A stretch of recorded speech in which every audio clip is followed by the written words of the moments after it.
Bien, j'espère que vous êtes tous et toutes confortablement installés pour cette rencontre qui est aussi notre premier événement dans le cadre de la programmation associée à l'exposition temporaire de Babi Badalov qui a ouvert en février dernier et que vous pouvez découvrir dans le pavillon d'exposition si ce n'est pas déjà le cas.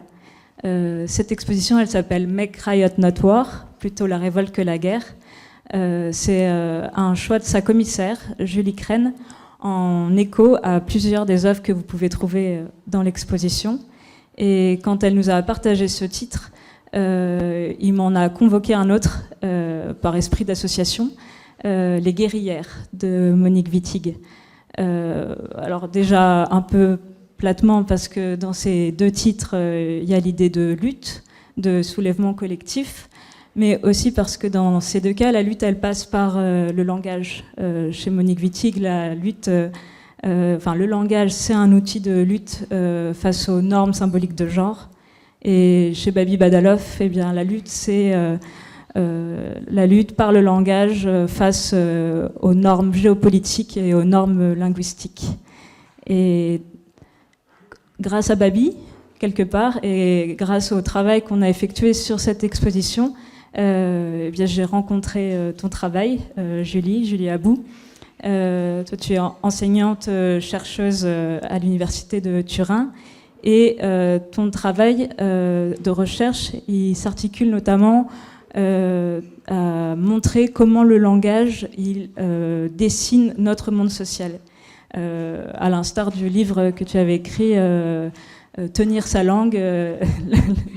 Le langage, le lieu de lutte féministe.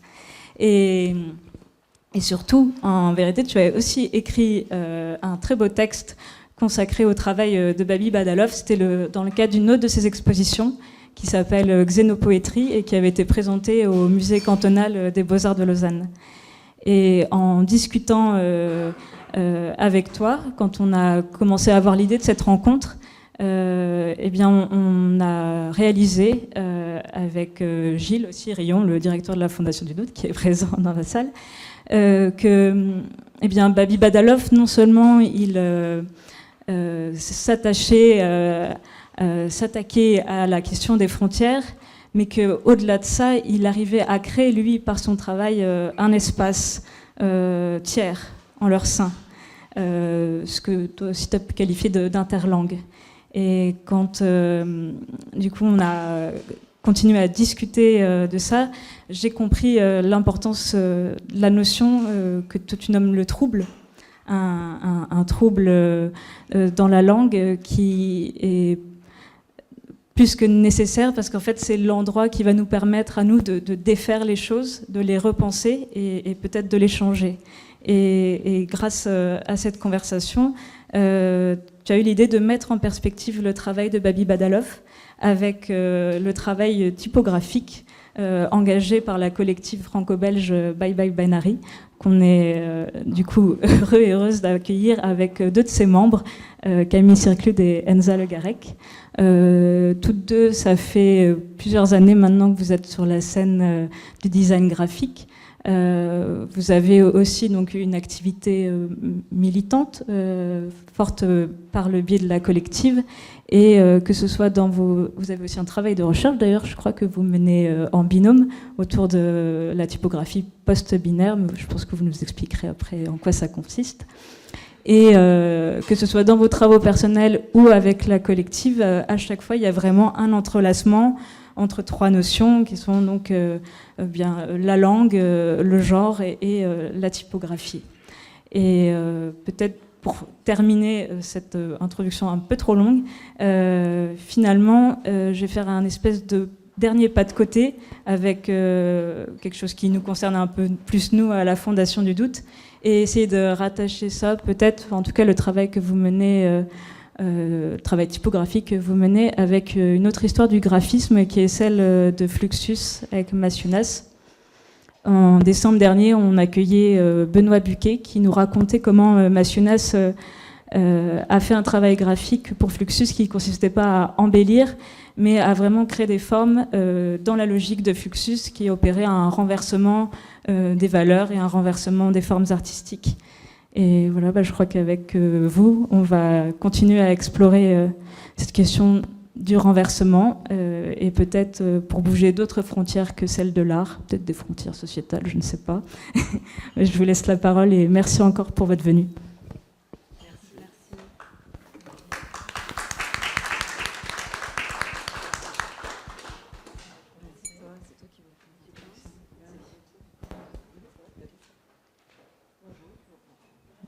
Oui, bonjour.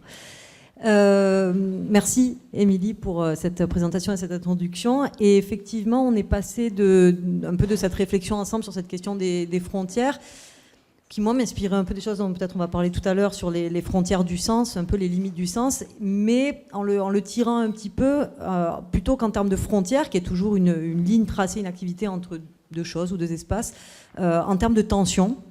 Et il y avait un certain nombre de tensions qu'on avait envie d'explorer, qu'on a un peu décliné sous différents thèmes et termes, que sont le lien, la tension du lien et de la ligature. Et vous allez nous expliquer sûrement mieux que moi cette idée de ligature. Et en tout cas, voilà, on a décidé de vous proposer de visiter ensemble un certain nombre de tensions et de les éclairer un peu avec nos différents regards, en partant de la question peut-être très générale de l'écriture, parce que cette idée de trouble ou de tumulte ou de venir mettre en crise le langage, à la fois ça se fait toujours beaucoup plus facilement à l'écrit, parce que l'écrit s'y prête bien pour différentes raisons, parce que l'écrit peut se prêter à l'absence aussi, au fait qu'on ne soit pas là au moment où on lit l'écriture, et donc du coup ça permet une stabilité un peu peut-être de la provocation, mais à la fois c'est l'endroit peut-être de la sacralité. L'écrit, c'est la version la plus officielle, la plus institutionnalisée du langage, et donc aussi il y a toute une possibilité de penser cet écrit comme un espace technologique de plein de façons, une technologie de l'écriture, comme le disent certains anthropologues, puisque ça permet de fixer la pensée, une technologie des alphabets, une technologie des graphies, une technologie aussi de l'orthographe, qui est une norme, et qui sont tout autant de dispositifs pour tenir le langage, et à la fois le tenir pour qu'il soit un peu là et qu'il ne nous échappe pas en permanence, et à la fois pour le fixer et le figer un peu. Et cette question de comment on écrit, cette orthographe, ou pas tout à fait si ortho tout le temps, en tout cas, qui nous tient toujours peut-être dans un certain rapport de peur, et peut-être on avait envie de commencer par cette idée de dire comment est-ce qu'on peut rentrer dans la graphie en se défaisant un peu de nos peurs. Ça vous va comme d'entrer par là? Ouais. Voilà. Cette idée de force de l'écrit. Peut-être je m'arrête là pour un premier passage. Et ouais. Bon, pardon. Oui, on avait les petits slides aussi pour se présenter. C'est vrai, si tu veux, c'est vrai, j'avais oublié qu'on avait les petits slides pour se présenter. en rajouter un peu. Bon, non, en fait, Émilie, là, peut-être déjà... Enfin, pour moi, en tout cas, qui suis toute seule, c'est peut-être plus facile. Et effectivement, je travaille en linguistique, en sociolinguistique et sur les questions de genre. D'où cette question de tenir sa langue comme lutte féministe, mais je crois que je ne vais pas en dire plus. Peut-être quand même qu'on peut ajouter qu'on s'est déjà rencontrés. Oui, c'est vrai. Et en fait qu'on poursuit une conversation en long cours depuis plusieurs années, en fait maintenant, par nos travaux respectifs. Enfin, nous, on t'a connu par ton travail de recherche il y a bien longtemps sur toutes les fanzines de l'Infokiosque où tu avais repéré pas mal d'écritures particulières et déjà sous des formes inclusives. À l'époque, ça nous a beaucoup inspiré tes travaux. Puis on a fini par se rencontrer, faire un séminaire de recherche, t'inviter à Bruxelles. Et donc, on se retrouve ici avec grand plaisir. Et donc, merci pour que tout ça ait pu être possible. Voilà, je voulais juste ajouter ça. Et peut-être vous présentez-vous. Ouais. Donc, on aime toujours bien, d'abord, avant de commencer, présenter aussi un peu la collective. Et donc on aime bien cette photo parce qu'il y a une grande partie des membres de la collective présents sur cette photo. Donc Bye Bye Binary, c'est une collective d'environ une vingtaine de personnes actives avec des profils assez variés, typographes, graphistes, performeuses, artistes, céramistes.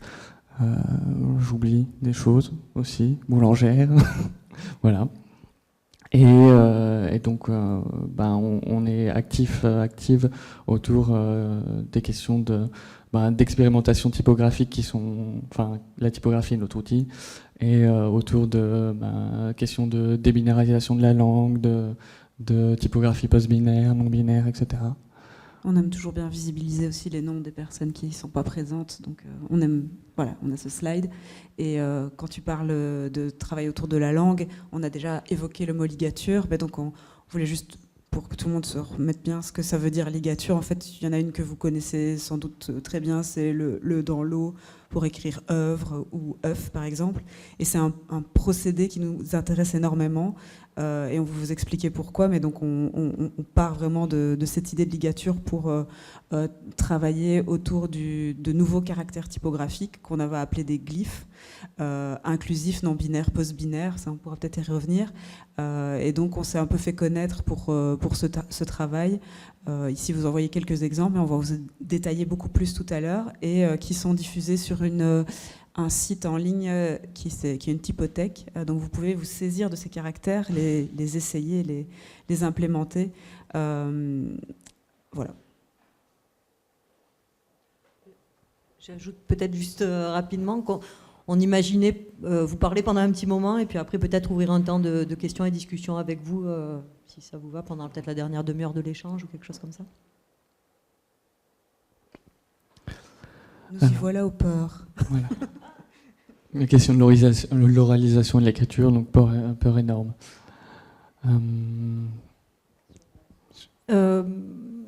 Oui, peut-être en repartant un peu de cette idée qu'effectivement, on a toujours l'idée qui est plutôt ce qu'on appelle en linguistique une idéologie linguistique, qu'en fait la vraie forme, le standard, c'est l'écrit, et puis que l'oral serait une sorte de version un peu dégénérée, où on accepterait qu'on ne mette pas le nœud de négation, alors qu'à l'écrit, ça ne serait pas possible, etc. Et l'écrit, et à travers ce genre d'idéologie, où en fait on va faire de l'écrit ce standard. Et donc, venir travailler le trouble sur l'écrit, il y a vraiment quelque chose de désacralisé. Et c'est aussi bien ce que fait Babi Badalov, c'est ce que font les anarchistes dans les brochures que tu évoquais, c'est ce que vous faites aussi par le biais typographique. Et notamment parce que, alors il y a tous ces endroits où on peut, en disant sur la forme, sur plein d'endroits, mais il y a cet endroit, encore, j'insiste un peu sur l'orthographe, qui est cet endroit de la distinction sociale. C'est-à-dire que surtout en France, il y a une grande névrose française sur la langue, et il y a cette idée que l'orthographe, tout le monde doit le maîtriser. Et donc si on ne maîtrise pas l'orthographe, c'est très grave. Et parce qu'on ne va pas avoir de travail, on va faire des fautes, on va être puni socialement. Et en même temps, il faut que l'orthographe demeure un outil de distinction sociale. Parce que on peut quand même maîtriser l'orthographe mieux que d'autres. Et donc c'est tout ce double jeu un peu paradoxal où tout le monde doit le maîtriser, mais en fait il faut que certains le maîtrisent mieux que d'autres, qui va nous condamner un petit peu à la faute et à cette maculation. Et donc c'est un peu entrer par la faute pour venir un peu faire exploser ce rapport de peur. Et souvent dans les propositions, dans les innovations, dans les tumultes graphiques qu'il peut y avoir, les gens, vous allez en parler en particulier sur vos propositions, mais ont peur de ne pas savoir prononcer, de ne pas savoir comment écrire. Et donc souvent les gens sont en recherche de guides. On a des millions de guides d'écriture inclusive. Et en fait, alors qu'il n'y a vraiment rien de compliqué à juste parler comme on a envie.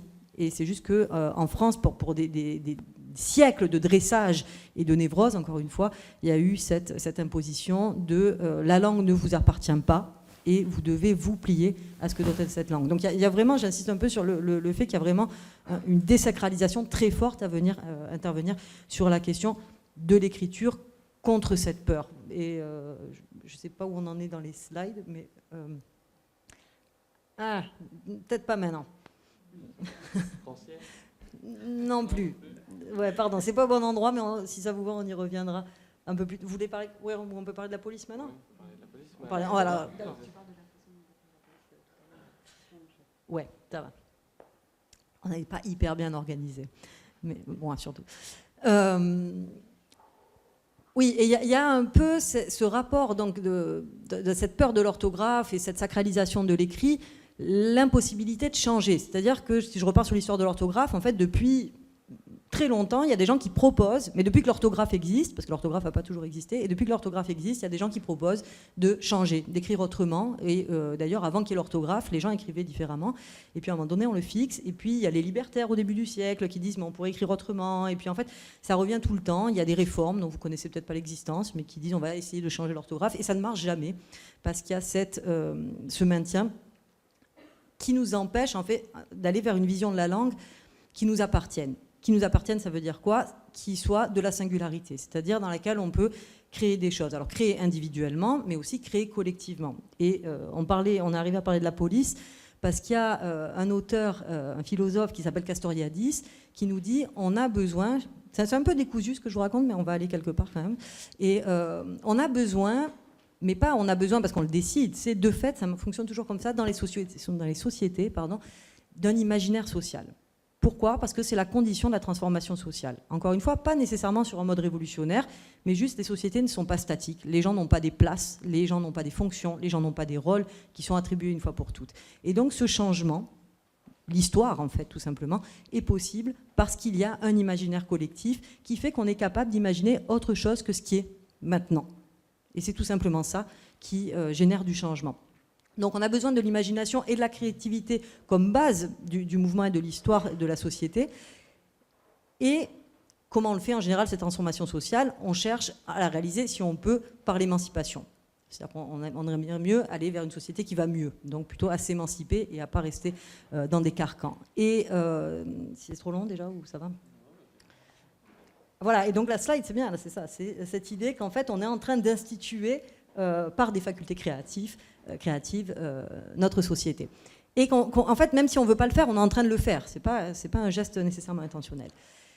Par contre, l'émancipation, c'est un geste intentionnel. Et il y a un autre philosophe qui s'appelle Rancière, voilà, c'est lui, qui dit, en fait, l'émancipation, qu'est-ce que c'est? C'est quand on sort de l'état de minorité. C'est quand on sort de la place où on nous dit d'être et où on a déjà un rôle, qui est un rôle de grand ou un rôle de petit, un rôle de dominant ou de dominé, peu importe dans quel type de vocabulaire ou de langage on le dit.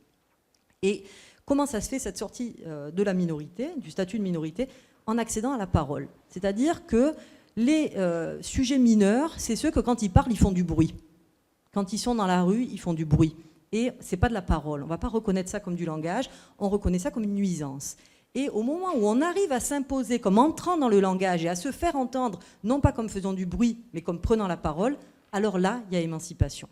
Et c'est ça que Rancière, ce philosophe, propose d'appeler la politique. Il dit c'est à chaque fois qu'on met en jeu, qu'on remet en jeu les places, à chaque fois qu'on n'accepte pas ces rôles mineurs ou pas mineurs en tout cas, et qu'on se lance dans la prise de parole pour remettre en jeu l'état du monde.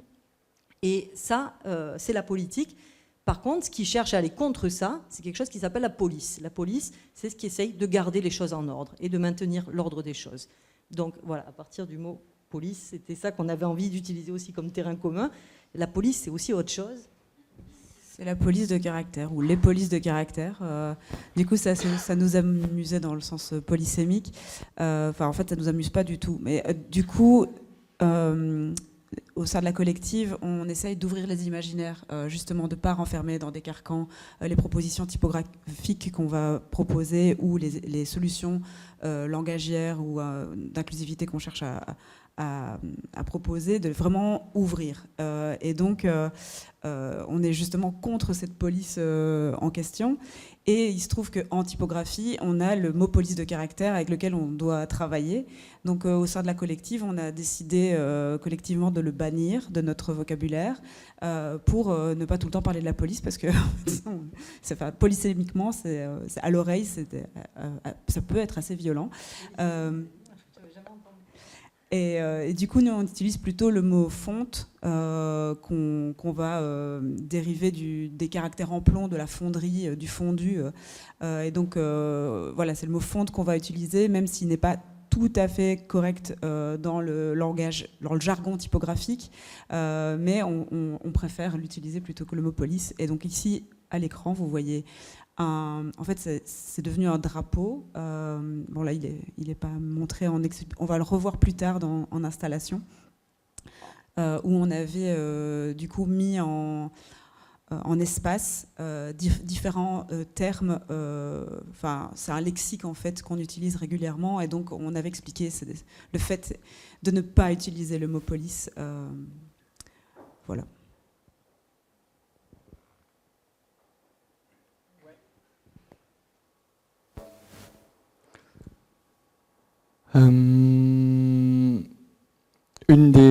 Forcément, c'est peut-être pas aussi évident que ça, mais une des peut-être une des premières choses qui a aussi un peu marqué, engagé ce mouvement de la typographie post-binaire inclusive, etc. C'était les questions de visibilité et de comment, avec nos outils de typographe, etc., être un peu proactive sur la question de la visibilité de nos identités, d'une part. Et donc voilà, cette question de comment visibiliser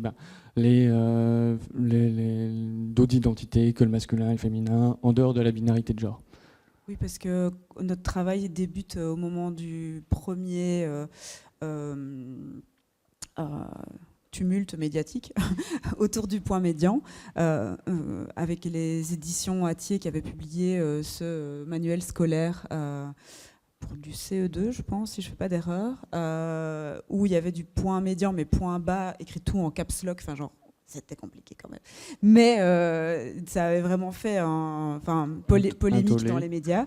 Et nous, ce point-là, c'est là que la collective surgit, on l'a créé, mais se forme en tout cas, sur la question de la ligature dont on a déjà parlé tout à l'heure, parce que justement, comme Enzal disait, on cherchait à dépasser la binarité qui se trouvait dans ce point médian, avec lequel on disait tout à l'heure qu'on entretient une espèce d'amour-haine, parce qu'en fait, ce point médian, il nous sert, nous, à appeler les ligatures, parce qu'en fait, ces caractères que vous voyez ici, ils ne sont pas accessibles au clavier, enfin, ils ne sont pas disponibles sur les claviers. Donc, on utilise la saisie, par exemple, d'un X point médian S pour le Eureux, pour appeler la ligature XS et la rendre visible. Donc en fait, le point médian est derrière toute la technologie qu'on met en place. Et donc on l'aime bien, mais en même temps, on l'aime moyen parce qu'il est hyper binaire et il divise les formes masculines et féminines, et que nous, ce qu'on cherchait surtout à faire, et qui est notre enjeu principal, c'est de représenter le vaste prisme des genres et pas seulement cette binarité. Et donc là, on a typiquement ce qu'on appelle notre caractère martyr au sein de la collective, parce qu'en fait, c'est vraiment le premier sur lequel on a un peu travaillé, et à plusieurs mains. Enfin, on est une dizaine à être passé dessus. Et donc, un peu martyr, parce qu'on s'est vraiment fait un peu la main aussi, et on a commencé à... Enfin, ça partait aussi dans tous les sens en termes d'esthétique des ligatures. Et donc, qui a débuté lors du premier workshop un peu fondateur, et donc c'est un caractère aussi assez classique dans sa forme, parce qu'en fait c'est un redessin du Baskerville qui a été fait par l'ANRT, donc qui est l'Atelier national de recherche typographique, distribué du coup ensuite en open source. Et donc c'est parce que c'est distribué en open source que ça nous permet ensuite de nous insérer et de recréer des formes aussi dedans. Il a une histoire plus ancienne que ça, puisqu'il a été dessiné par John Baskerville, mais c'est vrai que dernièrement, il a été rendu un peu dans le domaine public grâce à la NRT, et c'est à cet endroit-là qu'on a pu s'en saisir, puisqu'il était sous licence libre, pour venir intégrer nos ligatures. Là, on va passer en revue, mais assez rapidement, différentes façons de travailler ces ligatures, avec des positionnements du coup qui ne sont pas politiquement toujours les mêmes. Ici, on va retrouver un E capital qui est inséré dans les bas de casse. Et d'ailleurs, ça, c'est un exemple, je pense toujours à ta recherche, du coup, parce que dans les brochures de l'Infokiosque, il y a énormément de capital E qui sont dans les brochures anarchistes, etc. On les retrouve beaucoup à cet endroit-là, où il y avait vraiment cette intention de visibiliser extrêmement des groupes de femmes. Par exemple, des employés dans une usine de textile, en fait, c'est des employés E, parce que même si le masculin l'emporte, il y a quand même plus de femmes dans ces usines de textile. Enfin, voilà. Et du coup, je fais toujours le lien entre cet exemple et ce que tu avais pu recenser. Au début des années 2000, peut-être. Non, mais juste, je dis c'est au début des années 2000, puis surtout qu'on utilisait beaucoup ces formes, je crois. Là, on a une autre manière en fait de lier les lettres entre elles. Donc là, avec le travail d'Eugénie Bidault, avec comme un espèce de cheveu qui vient faire la liaison entre l'ajout du E du féminin et parfois la lettre du masculin, etc. Enfin, et vice versa. Et donc, on est plutôt sur une intervention assez discrète et élégante, et qui donne aussi peut-être une oralisation, ou en tout cas une lecture plus au féminin générique que d'autres propositions. Il y a des propositions où on coupe, où des parties de lettres sont coupées, donc manquantes. On peut avancer plus vite. Ici, il y a un intérêt on voit qu'il y a un décrochement de la ligne de base sur lesquelles sont assis les caractères pour le toute une chacune. Et donc, on voit qu'il y a un trouble dans le gris typographique, ce qu'on appelle le gris typographique. Quand on plisse les yeux, en fait, la règle veut qu'on ait un gris bien homogène et que ce soit agréable à la lecture.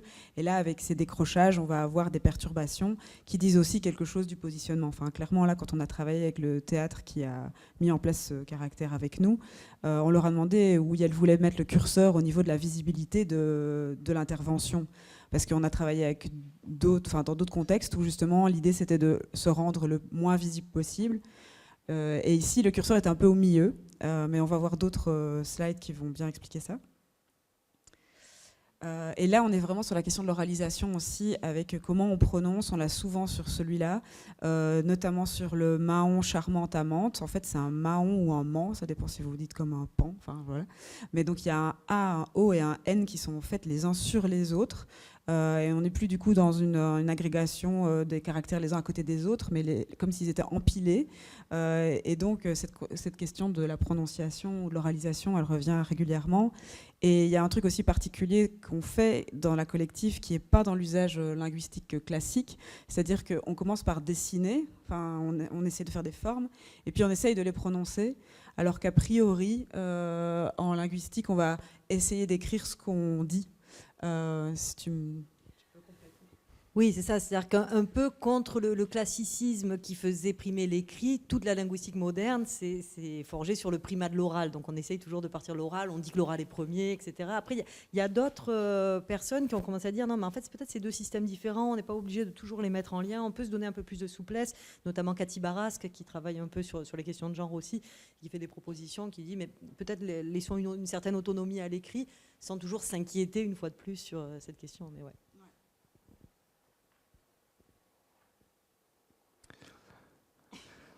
Ah bah essayez de prononcer ça, voilà. Le Rouen, ça va encore, non. Mais alors, oui, non. T'avais une chouette prononciation tout à l'heure du. Soir. Avec des phonèmes avant. Et donc en fait, ce qu'on répond souvent, c'est juste essayons, quoi. Parce que nous-mêmes, on crée des formes comme ça visuelles. Quand on les crée, on ne les a pas encore prononcées, donc on vous invite à juste tenter, ne pas avoir peur justement de cette police du langage et de se lancer, quoi. Ici, on a un autre type d'intervention qui fait appel à la réappropriation du epsilon comme un E non binaire qui n'est ni celui du féminin, ni l'absence de E du masculin. Et voilà, c'est une autre différent proposition. du E à l'intérieur du mot, vous le voyez sur Amoureux. Ce qu'on voit, c'est qu'en Italie, c'est l'autre E, qui est le jva, qui a été utilisé pour proposer une alternative. Mais il est renversé. Mais le jva, il est toujours renversé. Okay. En alphabet phonétique, il est déjà comme ça. Ouais. Il le prononce comment en italien ? E ? Et donc là, on voit bien ce que je tentais d'amener tout à l'heure sur l'intervention plus ou moins marquée sur un même caractère typographique qui est le BNM Lunch. On voit des fins de mots donc différentes. C'était lors d'un workshop avec le Ballet National de Marseille, donc c'était juste 3 jours d'expérimentation. On n'a pas développé tous les caractères pour cette proposition, mais on voit la lunch fluide en fait qui est la première à votre gauche, qui répond en fait au logo du Ballet National de Marseille, qui a cette forme très calligraphique. une version tout à gauche plus friendly qui va reprendre le dessin original du caractère avec des coupes et qui se veut plus accessible en quelque sorte, et une mutante qui compacte les deux propositions. Et donc là, on voit bien que ça ne dit pas la même chose en termes d'accessibilité, d'engagement politique ou autre, enfin, de perturbation dans l'écriture. Ici, là, justement, on a une proposition qui tend vraiment à les perturber et à être comme des chardons, en fait, qui remplacent le point médian, mais qui viennent aussi complètement brouiller le reste du mot, le reste des lignes, enfin, du paragraphe, etc. Oui, qui lie même les lignes entre elles. Enfin, on est même dans la complexité du paragraphe, on n'est même plus seulement sur le mot ou sur la ligature, ça devient vraiment une intervention plus graphique. Et oui, point médian avec les chardons, mais donc point médian aussi, donc on parlait de cette amourène tout à l'heure, comme il divise beaucoup quand on l'utilise de façon classique, le plus grand argument contre l'utilisation du point médian aussi du point de vue typographique, c'est qu'il engendre des lézardes dans le texte, des trous visuels en fait, qui séparent du coup dans un mot, enfin ça fait beaucoup trop de blanc quoi, de la page. Il y a du coup Valentin Chauveau et Elena Salabertribi qui se sont emparés de cette question pour du coup l'intégrer à l'intérieur des caractères. Donc du coup résoudre en quelque sorte cette histoire de l'espace blanc qui est trop prenant, et il est intégré dans le caractère. Et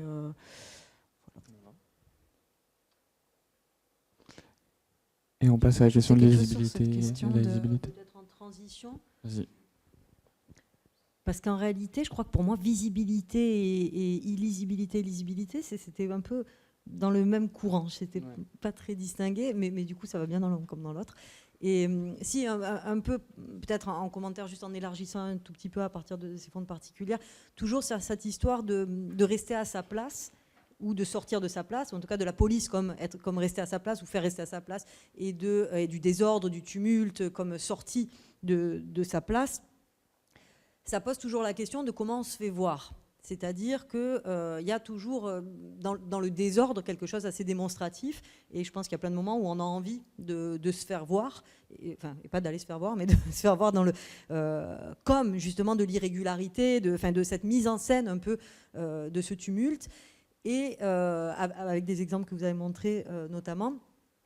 Mais il y a des moments où ça nous enferme un peu aussi dans ces places-là à son tour, et il y a des moments où peut-être on n'a pas toujours envie d'être en train de commenter ce qu'on est en train de faire, et qu'il peut y avoir une envie d'être un peu plus directement à dire ce qu'on est en train de dire, et du coup il y a toujours un peu ce jeu, que ça soit, pour refaire le lien avec Babi Badalov, je trouve, et avec vos pratiques, ou avec en général les pratiques du désordre de la langue, ce jeu entre se montrer et pas se montrer. Et par exemple, Babi Badalov, alors dans cette exposition peut-être un peu moins, mais souvent, dans ce que j'avais vu en tout cas, il dit beaucoup, je suis très enfermé, c'est l'impossibilité à dire, je suis perdu dans les langages, je suis perdu dans les alphabets, il y a quelque chose d'une espèce de domination indépassable, et en même temps, en faisant ce qu'il fait, de fait, il démontre une espèce de fluidité de l'interlangue comme problème à passer d'une chose à l'autre, et une espèce de pratique par le fait, du désordre linguistique par le fait, mais qui se donne pas comme tel, si évidemment c'est montré comme tel, mais avec en tout cas cette tension entre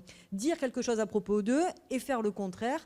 Et du coup, dans les deux espaces que en linguistique classique on pourrait appeler la thématisation, quand on se met à parler de quelque chose, mais aussi les moments de la rématisation, c'est-à-dire quand on est juste en train de le faire et pas toujours commenter qu'on est en train de le faire, et avec la possibilité de quand même le faire voir ou pas, mais en tout cas de se laisser le luxe de à quel endroit intervenir, à quel endroit se désidentifier, ou au contraire s'identifier et se faire voir, et tout ce jeu du monstre et de la monstration avec lequel on est toujours en train un peu de jouer, et voilà.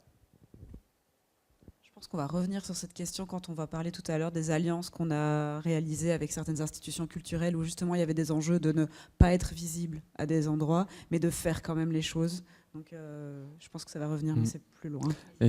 Et je pense après que peut-être la différence qu'on met aussi avec la lisibilité et l'illisibilité, c'est vraiment plus des questions, là, pour le coup, pratiques, de dessin de caractère, concrètement. Et moins de visibilisation ou de portée, enfin, même si c'est une portée politique. Mais voilà. Oui, c'est pour ça qu'on l'avait divisé en deux parties. Parce que du coup, oui, là, on va vraiment aller sur du dessin de caractère typographique. Voilà. Alors, on va voir quelques exemples du moins lisible au plus lisible, en gros. Là, on est sur un caractère de Laura Conan qui s'appelle la chaîne. Et donc, on est vraiment sur un dessin de caractère où chaque lettre en fait, a ces deux points de jonction comme un maillon pour constituer ensuite des chaînes de mots. Pour les personnes qui n'ont pas réussi à déchiffrer, il est inscrit une charmante amoureuse. Là, on vous laisse deviner. Il y a des réponses dans la salle? Ouais, merci. Il y a les bellos. Et donc, en fait, on aime bien, dans la collective, un peu embrasser tous les spectres de lisibilité, de l'illisible au lisible, parce que, en fait, on considère qu'il y a des moments et des endroits dans la vie où on a envie d'être cryptique et illisible au monde et opaque, et il y a d'autres moments où on a envie justement d'être lisible, voire hyper lisible, et qu'on a besoin en fait de jouer avec tout ce spectre-là. La question d'être illisible au monde, c'est aussi du coup être des fois lisible dans l'espace d'une communauté ou de personnes qui sont capables de décrypter le langage. Enfin, c'est toute la question des codes. Des codes cachés, je pense au Anki code ou au langage. Au camp aussi, Oui. au Let's Speak. Et l'autre Eupolari. Au Polari. Qui sont des langages cryptiques utilisés par les gays dans les années 50. Ouais, et donc du coup, il y a vraiment cette question aussi de survie parfois. C'est-à-dire que quand on ne veut pas être lisible au monde, c'est aussi parce que parfois si on l'est, ben juste on risque sa peau. Et donc c'est hyper important pour nous d'embrasser toutes ces questions aussi pour ces raisons-là.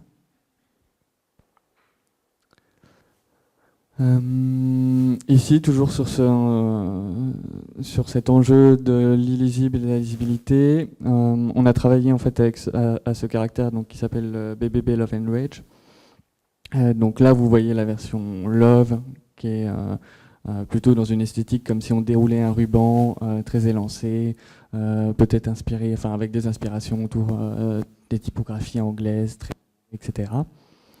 Là où je vais aller sur la question de la lisibilité, c'est qu'on a essayé de travailler il y a le deuxième caractère, donc la rage, qui là est du coup beaucoup plus sur une esthétique piquante, etc., qui explose, etc. Et en fait, là, on a essayé de travailler à réfléchir à qu'est-ce qui pourrait être une fonte aux esthétiques queer, camp et kitsch, et où est-ce qu'on met le curseur. Et du coup, la question de la lisibilité, c'est aussi la question du camp, en fait, ça va paraître complètement kitsch à une partie de la population qui va juste voir le kitsch, et ça va être aussi très camp à une autre partie de la population qui va voir la double lecture, parce qu'en fait, c'est du langage communautaire, etc. etc. Est-ce que tu veux rajouter quelque chose sur le Fenrich? L'autre bout du spectre, cette fois-ci, la lisibilité. On a travaillé... Peut-être une petite introduction sur... Du coup, en fait, quand on montrait les différents slides que vous venez de voir, un peu différentes propositions, la question justement de la lisibilité revenait régulièrement, du coup aussi pour les publics dyslexiques ou neuroatypiques. Est-ce que vous, parce que vous parlez de typographie inclusive, est-ce que vous êtes inclusif de tout le monde? Est-ce que c'est inclusif pour les personnes dyslexiques? Et en fait, c'est un argument qui est souvent brandi par des personnes qui ne sont pas concernées par cette question, juste dans le but de saper les initiatives. Et donc, il y a une instrumentalisation aussi de la parole des personnes concernées sur ces sujets. Ceci dit, on a aussi été interpellé par des personnes concernées par des troubles cognitifs impactant la lecture. Et donc, on avait vraiment envie d'embrasser cette question, de ne pas la laisser de côté et de se dire ok, ben, si d'une part c'est un argument qui peut être tourné contre nous, d'autre part si vraiment des personnes éprouvent des difficultés, travaillons la question. Et donc on est arrivé à la BBReadMe. Et on peut aussi rappeler qu'il y a aussi des membres de la collective qui sont concernés par des questions de dyslexie, de neuroatypie, des troubles cognitifs qui impactent la lecture. Donc c'était aussi des endroits qui nous concernaient. Mais bon, forcément, quand on est typographe, on a aussi notre acuité. Enfin, on développe d'autres acuités. Et jusque 2025, en fait, il y avait très peu, voire quasi pas, d'études sur la question de la lisibilité de l'écriture inclusive en général, et encore moins sur la question de la lisibilité des ligatures non, post-binaires, forcément. Voilà. On n'est jamais mieux servi que par soi-même.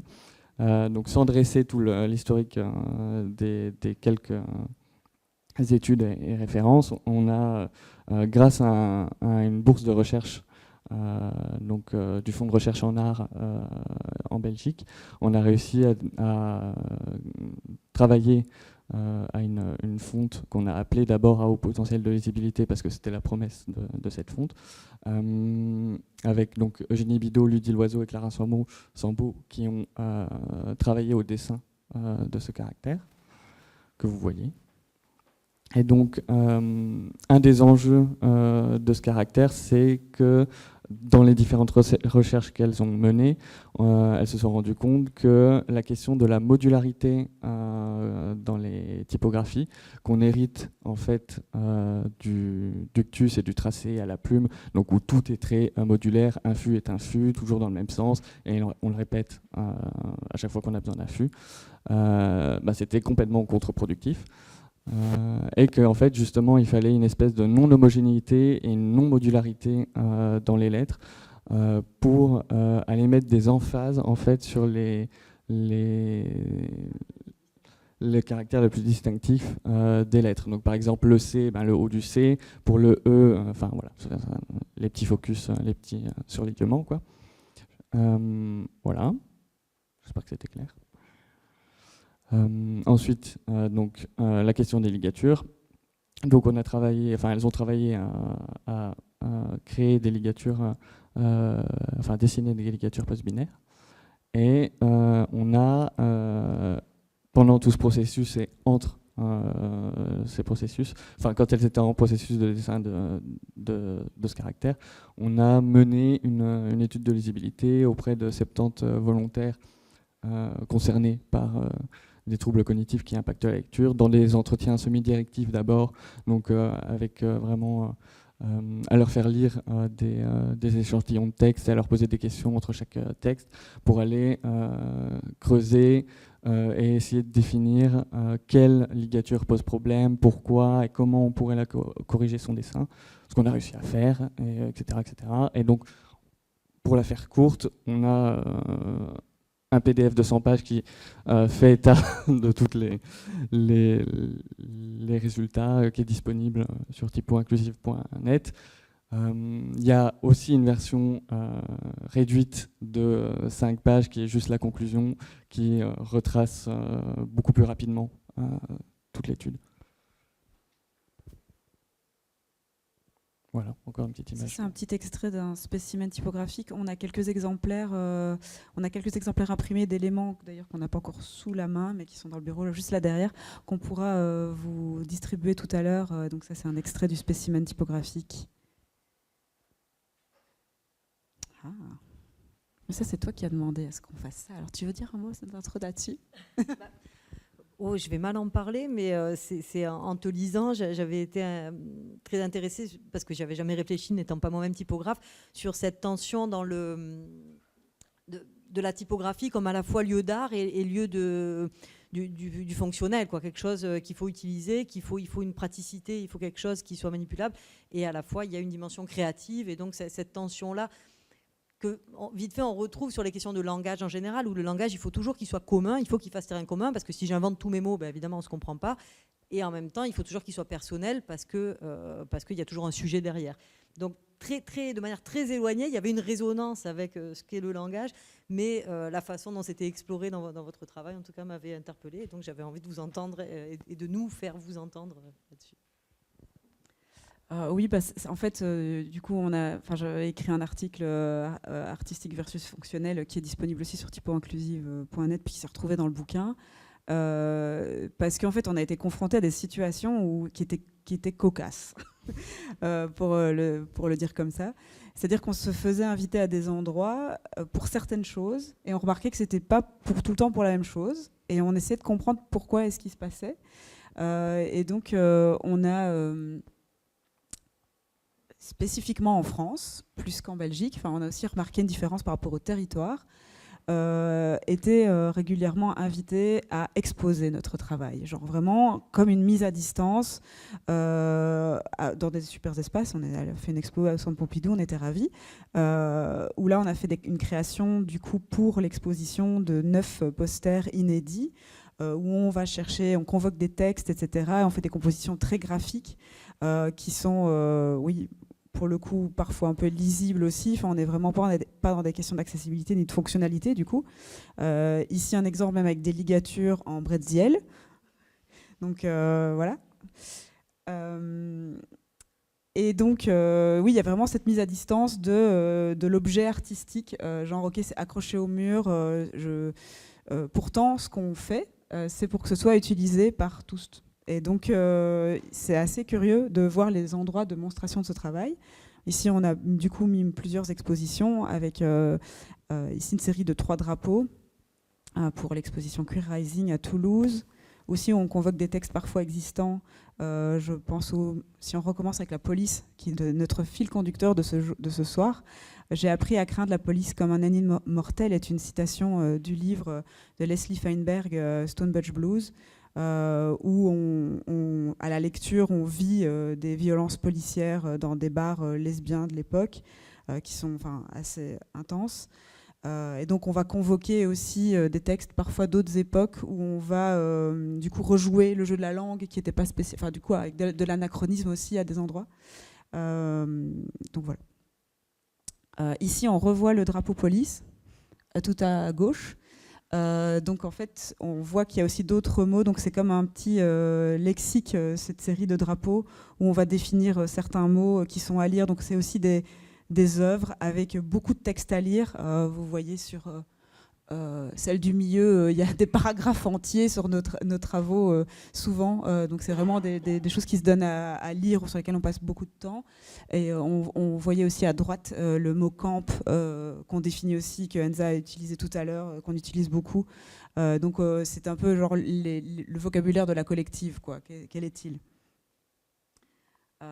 Et du coup, pour ces expositions, parfois aussi, on travaille à de nombreuses mains. Là, on a un First and Messi, on a travaillé à 9, je crois, 8. Du coup, par principe de cadavre exquis en couches successives, etc. Ce qui amène des esthétiques aussi débordantes, foisonnantes, saturées. Voilà. Là, on peut faire un lien avec Wittig. Ah oui, on peut faire un lien avec Wittig. Le drapeau du milieu, qu'on ne voit pas très bien en détail, et un extrait des guerrières dont tu parlais tout à l'heure, Émilie, on retrouve aussi le cercle qu'on retrouve dans le livre de Wittig. Et donc là, sur les guerrières en particulier, je crois que je parlerai que de celui-là pour qu'on puisse avancer, mais il y a ce pronom « elle » qui revient tout le temps. Et donc, Monique Wittig a énormément travaillé sur la question des pronoms. C'est une grande source d'inspiration pour la collective. Et donc, sur ce « elle » qui revient tout le temps, ici, c'est utilisé en Baskerville. Et au lieu de mettre le « elle », on a mis des « yel », évidemment, et des ligatures post-binaires. Et c'est « in monde novello » qui commence la dernière phrase de la citation. Encore des drapeaux.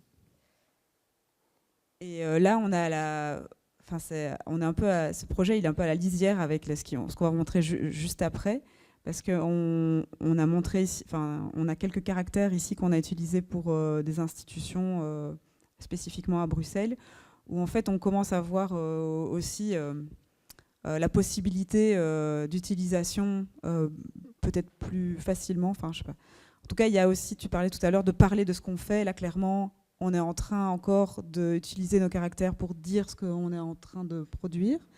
Donc que tous embrassent leur langue, voilà. Mais donc il y a aussi cette invitation à se saisir quand même des caractères. Toute une chacune doit s'y sentir chez lui. Donc c'est une invitation aux personnes à utiliser nos caractères, mais toujours dans un objet qui est en fait une commande du Centre national des arts plastiques dans le cadre d'une exposition qui regroupe plusieurs graphistes. Et donc c'est toujours dans le cadre d'une exposition, dans le cadre d'une commande, on parle de nouveau de ce qu'on est en train de faire, mais il y a une invitation à se saisir des objets typographiques. Ce qui va être le cas après avec les caractères typographiques qu'on a pu mettre en place et qui sont disponibles sur la typothèque, souvent grâce à des alliances qui ont été faites avec des institutions culturelles qui nous ont commandé des objets ou des fontes pour lesquels on a eu un peu du coup de budget et qu'on a pu travailler à les rendre aussi accessibles à tous, puisque c'est grâce au financement de leur part qu'après on rend disponible sur la typothèque. Et aussi sur le fonctionnel, pendant plusieurs années, enfin pendant au moins 2 ans, on a travaillé à les rendre accessibles à toute une chacune de manière fonctionnelle sur un ordinateur, etc. Avec vraiment la recherche d'un encodage et de la programmation un peu des fichiers de fonte, ce que tu racontais tout à l'heure avec la question du point médian et ça se substitue et ça apparaît tout seul parce que c'est automatique. Voilà. Ce qui n'était pas encore le cas pour ce livre, donc c'est un des premiers usages avec une institution. En fait, au début, on n'avait pas ces aspects fonctionnels encore. On allait chercher les ligatures dans le panneau glyphe s'il y a des graphistes parmi vous, mais genre on allait les chercher à la main pour les implémenter dans le texte. C'était absolument compliqué à mettre en place. Mais donc, grâce au point médian, on les appelle maintenant, mais à l'époque, ce n'était pas le cas. Et pour ce livre, c'est finalement, en traversant le texte du livre, qu'on a repéré des usages et qu'on a augmenté la liste des caractères nécessaires à débinariser la langue française, qu'on a finalement clôturé à 43. Mais quand on a commencé ce livre, on ne savait pas où ça allait nous mener. On voyait un mot à débinariser, on l'ajoutait, et on l'ajoutait, on l'ajoutait. Ouais. Et on dessinait les ligatures en même temps qu'on mettait en page le bouquin. Enfin. Oui, on en était là, à ce moment-là. Et puis après, on a fait un gap. Quand on a pu définir ces 43 ligatures et mettre en place le système donc, du coup, du Queer Unicode Initiative et de la saisie avec le point médian, on a pu développer plusieurs fontes pour plusieurs institutions. Et là, principalement en Belgique quand même. Enfin, il y en a quelques-unes en France, mais et là qui sont implémentées, qui sont utilisées par les institutions, par des chargés de com, dans des brochures, des programmes de saison. Là, on voit l'exemple du Théâtre National Wallonie-Bruxelles, où on va retrouver du coup les ligatures dans leur programme de saison. Et là, on arrive sur ce curseur où pour le Théâtre National Wallonie-Bruxelles, elle voulait que ce soit très peu visible pour ne pas perdre en chemin leurs vieux abonnés. C'est texto ce qu'on nous a dit. Et donc, du coup, là, le curseur était vraiment genre dans on va s'invisibiliser, en fait. Ouais, mais pour passer à des endroits quand même où on pourra dire mais oui, mais en fait, on était lisible et visible là, même si tout le monde ne l'a pas vu, si c'était pas criant, c'était là. Et donc ça, pour nous, c'était hyper important. Et on aime toujours bien montrer cet exemple sur une annonce de poste à pourvoir, parce qu'on sait par de nombreuses études en psycholinguistique que si des offres d'emploi ne sont pas écrites en inclusive, toutes les personnes ne se projettent pas dans ces jobs. Et donc ne postulent pas. Et donc c'est un endroit vraiment... Enfin, chaque fois qu'on voit une annonce de poste sortir sur les institutions avec lesquelles on a travaillé, il y a toujours une petite émotion, parce qu'on sait qu'à cet endroit-là, potentiellement, on change un petit peu le monde. Et donc, il y a vraiment ce travail de la commande graphique qui nous a permis de développer et de soutenir la recherche et de développer en fait, de nombreux forks. Donc, c'est-à-dire, on va chercher un caractère qui est en open source dans lequel on vient insérer des ligatures, des nouvelles ligatures. Là, on retrouve une esthétique un peu comme tout à l'heure, avec cette ligature esthétique, enfin filet qui passe par le dessus du mot et qui a cette consonance un peu de lecture au féminin neutre, qui est utilisée pour le Fame Festival à Bruxelles de nouveau. Ici, la balsamine, on en a déjà parlé tout à l'heure, c'est le décrochage de la ligne de base dont on parlait, mais donc on voit ici sur plusieurs mots et sur des utilisations de textes écrits par les directrices du théâtre. Donc énormément dans le secteur du théâtre et des arts vivants. Là, moi, je fais toujours un parallèle avec le corps. C'est pas pour rien.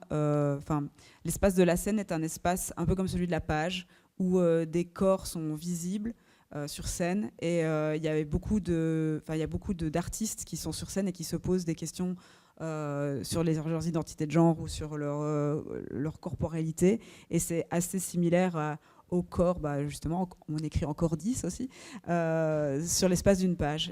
Donc je trouve pas ça étonnant que le secteur des arts vivants s'est emparé de cette question. Ici pour le Théâtre Varia, alors c'est amusant de voir cette série de 3 posters, parce que du coup c'était la première fois pour nous où on avait des formats JC2Co, donc dans l'espace public, avec des ligatures inclusives post-binaires. Donc on le voit sur le premier, la bienvenue, si tu veux, et le cher spectateuriste par exemple. Donc ça a été, là vous ne les voyez pas en très grand, mais les JC2Co sont quand même des formats assez grands. Et c'était quelque chose pour nous de pouvoir les voir dans l'espace public.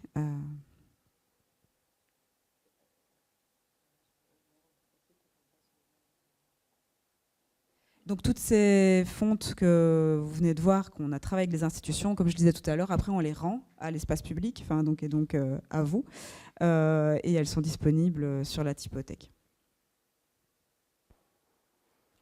Langue, frontière, interlangue. Je crois qu'on repartait sur... Ouais, on avait envie d'aborder un dernier thème, une dernière tension aussi sur la question des langues, de la diversité des langues ou de l'interlangue et du passage entre les langues, et notamment des langues qui ne sont pas toutes égales. Il y a notamment des langues qui sont coloniales et des langues qui ne le sont pas. Il y a des langues d'empire et des langues qui ne le sont pas. Et le français de France, avec toutes ses résistances, en fait, ne résiste pas pour rien à tous ces désordres. En fait, c'est parce que c'est vraiment une langue d'empire et une langue qui a été utilisée dans des objectifs politiques.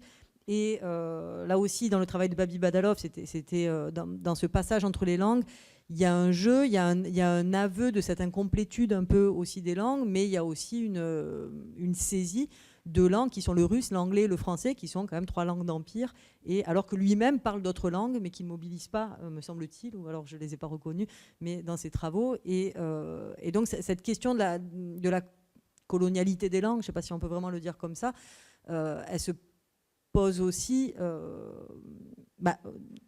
dans les jeux de traduction, dans les jeux de passage, dans qu'est-ce qu'on traduit, dans qui on entend à nouveau, qui fait du bruit et qui accède à la parole, qui accède à des langues comprises, etc.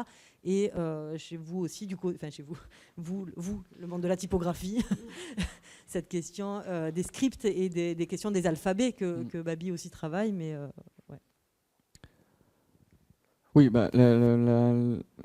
la typographie, comme tous les autres champs, n'échappe pas, en fait, est très blanc et n'échappe pas aux questions coloniales et au colonialisme, et a une vision aussi hyper européano-centrée de la typographie, notamment avec l'hégémonie du script latin. Oui, on voulait juste vous ouvrir, aussi parce qu'en regardant le travail de Babi, je sais pas, il y avait des choses au niveau graphique, je sais pas, son mélange aussi des fois de capital et bas de casse dans la façon dont il inscrit, puis des fois il dérive ses signes par de quelque chose de très scriptural, de la ligne, de l'ordre de la ligne. Du coup, l'ordre de la ligne, ça m'a fait penser à David Wabaladio Payi, du coup, qui a inventé un script qui s'appelle Madombe, donc qui est son propre langage. On voit sur la photo, il y a son portrait qui... Ah oui, on voit très mal l'écran, d'accord, mais en haut à droite, on voit quand même des dessins avec des points, et en fait, c'est parce qu'il a créé ce script devant un mur devant lequel il faisait ses prières, et en fait ce script il vient de l'enchevêtrement des briques et du dessin que faisaient ces chemins, et donc il y a un article dans le premier numéro de la revue BBB qui parle pas un article, un paragraphe qui a été écrit par Marie Mamsaï Bélier sur cette question, et ça nous intéressait en tout cas de le montrer aujourd'hui pour faire écho à ce travail. entre les deux slides, j'ajoute aussi du côté colonial, qu'aussi bien que ça soit sur la langue elle-même ou sur la forme de la langue. Tout à l'heure, pardon, ça m'est revenu un peu après coup, mais quand je dis que les langues sont impériales, c'est-à-dire il y a vraiment des volontés d'imposition de certaines langues ou de certains alphabets en pensant qu'en fait l'idéologie de la nation coloniale et que le discours colonial va être accepté ne serait-ce que par le fait de parler la langue. C'est-à-dire c'est même pas le discours, c'est pas le contenu de ce qui est dit, c'est le fait de le dire. Et ça, depuis la Révolution française, en France, c'est un discours qui existe. On ne pourra pas parler le français, dit je ne sais plus qui, l'abbé Grégoire, sans épouser de force les principes de la Révolution française et donc après dans l'histoire coloniale il va y avoir exactement cette même idée, mais c'est le cas aussi pour l'anglais où vraiment il y a la volonté de dire en fait si tu parles en anglais tu vas penser anglais, et donc sur les alphabets c'est aussi le premier endroit où s'échapper, en tout cas où des possibilités de s'échapper. Ouais. Un autre exemple qu'on voulait aussi amener, c'était celui du Nastaliq. Donc le Nastaliq, c'est un script qui est utilisé dans l'ourdou. Et donc là, on voit des images de la recherche d'Abera Kamran, donc qui est typographe et qui a du coup travaillé en fait à cette question. Et donc, si vous voulez, si jamais sa conférence est en ligne sur le site du symposium automatique Type Design 3. Et donc, le Nastaliq, c'est un script assez particulier parce qu'en fait, il joue sur vraiment beaucoup de principes de ligature. Et donc, en fait, la ligature est très, très présente dedans. Là, par exemple, tous les caractères qui sont pointés en rouge sont la même lettre. Donc on les retrouve là, de ce côté-là. Et en fait, c'est un O, mais qui a 14 formes différentes, parce qu'en fait, il y a 14 manières différentes de le lier selon à quel emplacement il est dans le mot, s'il est en dessous, en bas, à gauche, etc. etc. Et en fait, là où on va sur l'hégémonie du script latin, c'est qu'en fait, il y a une incapacité pour les personnes qui écrivent ou lisent le Nastaliq d'écrire de manière digitale sur le web. Parce qu'en fait, là, il y a très peu de fontes digitales déjà qui existent. La dernière n'a pas été mise à jour depuis plus de 20 ans, donc comme c'est un script qui marche vachement sur la question de la ligature, quand il y a des nouveaux mots, en fait, il faut créer des nouvelles ligatures et les intégrer numériquement dans la fonte, etc. etc. Et aussi parce que comme c'est un script qui marche sur la question de la ligature, qui marche aussi sur la ligature très verticale. Et le problème, c'est que c'est sur le web, sur l'affichage web, la position, elle est forcément linéaire. Et donc ça nécessite forcément un travail d'encodage et de plein de programmation, etc. Évidemment que personne ne fait parce que concrètement tout le monde s'en fout. Voilà. Et donc ça pose aussi plein de questions, enfin plein de problèmes sur la question de l'archive, parce qu'en fait tous ces journaux ou ces documents qui sont en fait composés, un peu photocomposés comme ça, on peut mettre les JPEG ou les PDF sur le web, mais on ne pourra jamais faire une recherche parce qu'il n'y a pas d'OCR, donc une recherche par mot, etc. Et donc il y a aussi toute une question de l'archive et du savoir et de comment passe la connaissance qui est complètement oblitérée. Et tout ça parce que toutes nos machines et le web de manière générale sont programmées à partir de l'alphabet latin, parce que c'est l'alphabet qui a le moins de signes et du coup qui a le moins de données différentes. Donc le plus simple, entre guillemets, à maîtriser pour coder, mais ce qui en fait amène le monde entier à devoir maîtriser un script qui n'est parfois pas le sien pour exister sur le web. Voilà. Sans transition. Sans transition aucune. On voulait refaire... Je voulais faire une petite transition sur ça, sur cette idée que... Donc il y a toujours ces enjeux de mise à l'écart, de minorisation, de subalternité, etc. Mais... alors pas spécialement sur ce dernier exemple, mais dans les marges, il y a toujours aussi l'espace du ludique. Et il y a quand même quelque chose du jeu et du plaisir qu'il peut y avoir aussi à prendre la parole et à essayer, comme on a vu tout à l'heure, de prononcer d'une manière ou d'une autre, et à jouer, parce qu'on n'a pas soulevé cet aspect ludique aussi dans le travail de Babi Badalov, qui fait des jeux de mots en permanence. En fait, c'est drôle, quoi. Et du coup, cette idée qu'on puisse s'amuser et de ces espaces-là et de ces troubles et de ces moments où on ne sait pas bien, où ça ne veut plus rien dire et c'est pas trop grave. Et c'est ça, et accepter que le sens ne parvienne pas tout à fait à l'autre et que dans cette partialité du langage, c'est ça qui se passe. En fait, c'est là l'intersubjectivité, c'est pas quand je maîtrise tout le sens, c'est pas quand je tiens, quand je cadastre ou quand l'autre me comprend parfaitement, mais en fait, justement, avoir un peu cette marge de manœuvre et que du coup, dans l'espace qu'il peut y avoir entre l'écrit et l'oral, c'est aussi un espace qu'on peut investir pour jouer ou en tout cas avoir du jeu dans les deux sens du terme, s'amuser et un peu de marge, quoi. Je pense qu'on peut voir qu'à plein d'endroits, en fait, finalement, on se comprend. C'est-à-dire que même si on intègre de la perturbation, du trouble, etc., dans la séquence de la phrase ou de l'idée générale, il va y avoir de la compréhension et je pense qu'on va le démontrer tout de suite. Ah bah oui, on avait on avait la transition. Non, bah c'est une bonne illustration de ce qu'on vient de dire, qu'on a oublié de mettre. Mais... Oui, c'est sur le passage entre... Non, on l'a déjà dit, le passage entre les langues. J'ai rien à dire de plus. Oui, interlangue quand même aussi. Oui, il y avait... donc nous, on s'est amusé beaucoup aussi au sein de la collective. Et ça, c'est un extrait partiel d'un petit précis. On l'appelle précis de grammaire, mais pas du tout.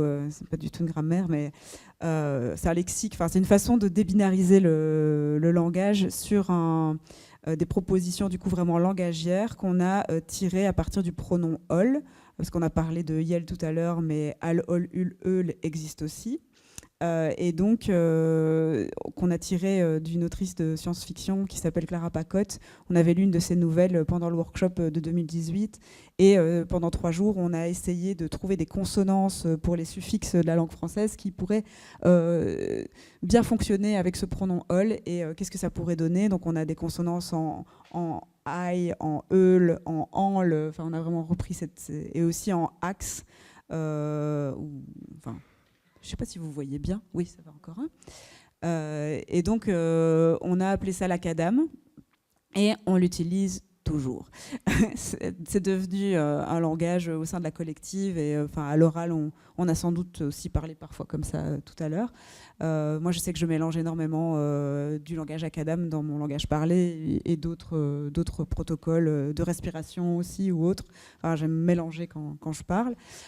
Et du coup, on va vous passer un petit son d'abord et puis ensuite une petite vidéo d'exemples d'oralisation du coup en acadam.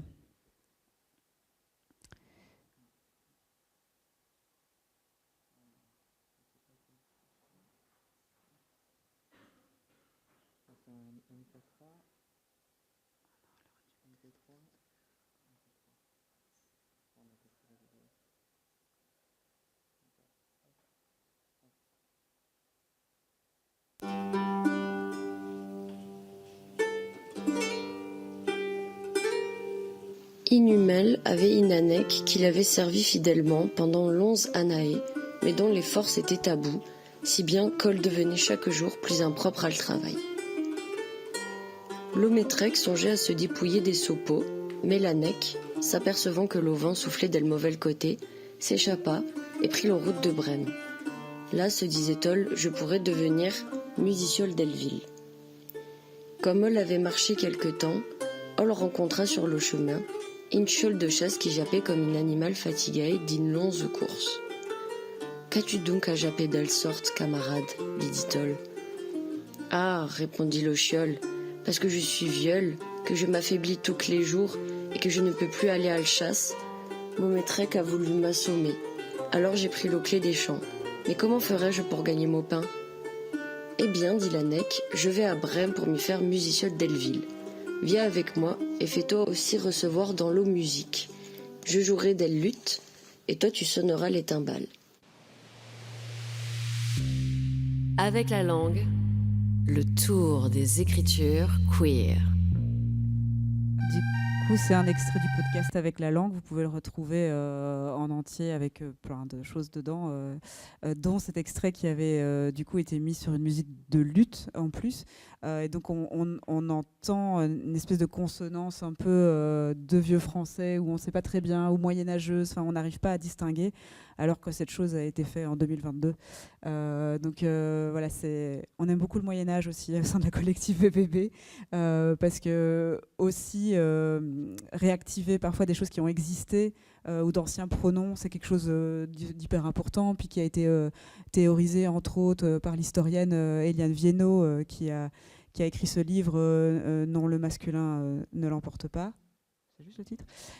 Et du coup, qui a montré vraiment qu'il y avait une entreprise au XVIIe de masculinisation de la langue française. Et donc, s'il y a une entreprise de masculinisation, qu'est-ce qu'il y avait avant ? Qu'est-ce qu'on peut aller rechercher ? Et du coup, ces anciens pronoms, comme le pronom « al » aussi, qui était utilisé pour dire, par exemple, « al pleut ».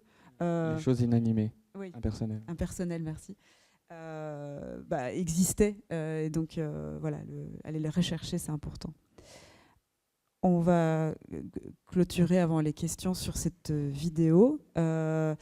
D'abord, vous parler en 2 mots de l'installation. Au sein de la collective, nous avons une réalisatrice qui s'appelle Alix Sagnas, qui s'est embarquée dans le projet de réaliser un film docu-artistico, on ne sait pas très bien, en tout cas un objet filmique qui va prendre sans doute de nombreuses années à voir le jour dans sa forme complète, en tout cas dans les 52 minutes qu'elle ambitionne. Et donc parce qu'en fait on n'a pas de budget, pas de production, etc. Donc c'est toujours dans le cadre de résidences artistiques qu'on peut développer des séquences. Et en attendant que ce film un jour existe, elle souhaite que des séquences puissent exister en tant que telles dans différents contextes, et notamment dans des présentations plutôt muséales ou d'installation. Donc ici on voit une photo, il y a 3 écrans, logiquement on en voit 2 à l'image, du film Je veux une présidole, qui est une réinterprétation du texte de Zoé Leonard de 1992, I Want to Die for President, qu'on a du coup traduit de l'anglais vers le français, puis du français vers l'acadam, mais qu'on a aussi augmenté et actualisé d'enjeux contemporains. Et du coup, qu'on a tourné cette séquence, et du coup, également en acadam.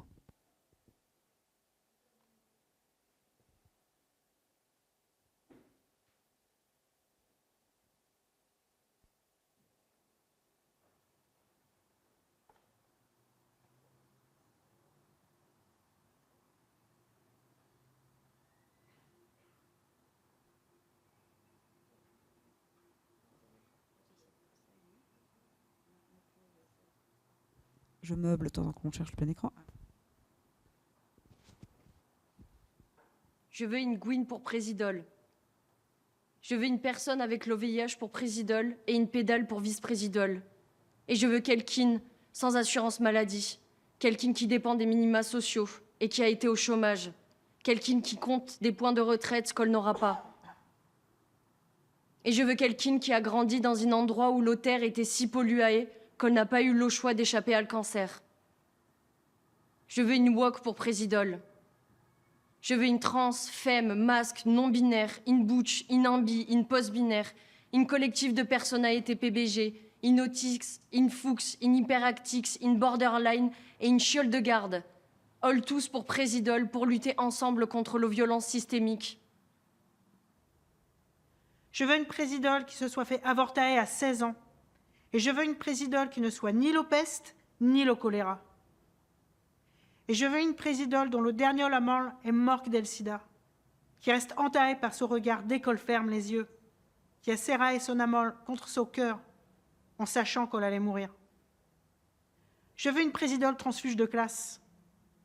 Je veux une présidole qui demande un cessez-le-feu immédiat, un démantèlement de la police et des armées, l'expropriation des oligarques et l'abolition des privilèges. Je veux une présidole qui n'a pas le clim, une présidole qui a fait le queue à l'hôpital, à l'eau-préfecture, à l'eau-sécu. une présidole qui a été licenciée et harcelée sexuellement, et expulsée et agressée parce qu'elle était lesbienne, parce qu'elle était racisée et parce qu'elle était pédée. Je veux quelqu'un qui a passé la nuit dans un centre d'accueil d'urgence et à qui on a arraché son voile et qui a survécu à une viol. Je veux quelqu'un qui est tombé amoureux et qui a souffert, qui respecte le sexe, qui a fait des erreurs et en a tiré des leçons. Je veux une survivole pour présidole. Je veux quelqu'un avec des dents pourries, quelqu'un qui a mangé de la bouffe d'hôpital, quelqu'un qui se travestit.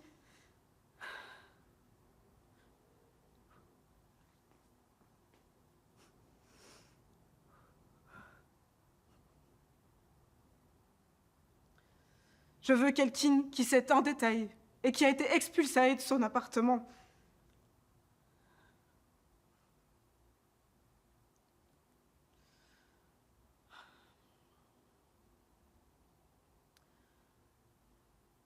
Je veux une présidole qui rêve de son propre destitution.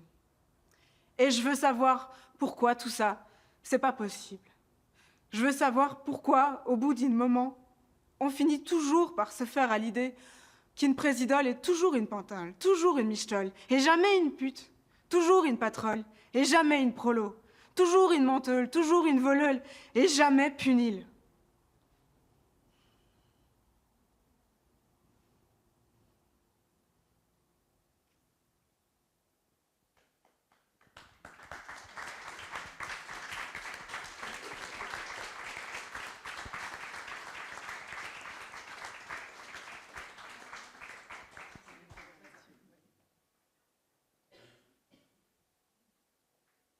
On vous laisse vous reprendre votre souffle. Et puis, si vous avez des questions ou si toi tu veux des discussions.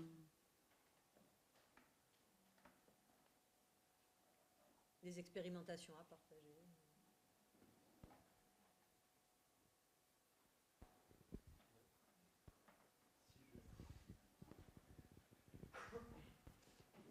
Oui, j'aime beaucoup ce que vous dites. Moi, je suis designer graphique et j'enseigne en design graphique dans un DANMAD à Tours. Et j'ai un peu un propos à peu près similaire sur la question de la lisibilité, l'intelligibilité et la visibilité. Et je trouve que dans les exemples que vous avez présentés, vous jouez super bien avec ces trois curseurs. Donc dans tous les cas, on a un propos qui est parfaitement intelligible, même si je ne peux pas le lire. Et dans tous les cas, je le vois, alors plus ou moins, mais je le vois à un degré divers. Et dans tous les cas, le propos est accessible. J'aime bien dans cette typo chaîne. Moi, j'ai jamais réussi à lire la typo, ce qui était écrit. Par contre, je comprends très bien de quoi il s'agit, de faire lien. Et si j'ai une affiche entière qui est écrite avec, en fait, dans le contexte dans lequel je vais la voir, si c'est une manifestation, si c'est une exposition, en fait, je vais très bien adhérer au propos, même si j'ai même pas réussi à le lire. Donc, j'aime beaucoup et je trouve que dans ce que vous dites, je m'y retrouve parfaitement. Donc, merci beaucoup. Merci.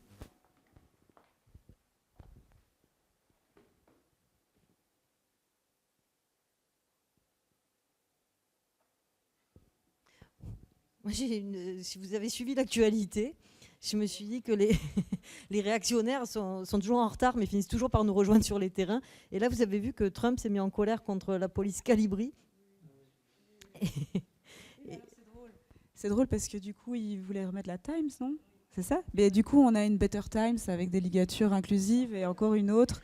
Donc, on est prêt. On est ready. Pas de souci. Ouais.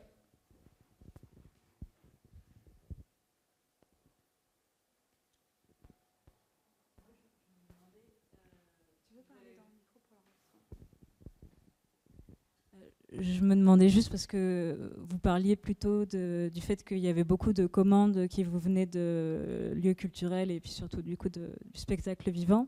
Et je me demandais, les maisons d'édition, est-ce qu'elles vous font des commandes ou pas ? Oui, c'est vrai qu'on a... Pas des commandes, peu. C'est juste qu'elles utilisent les caractères.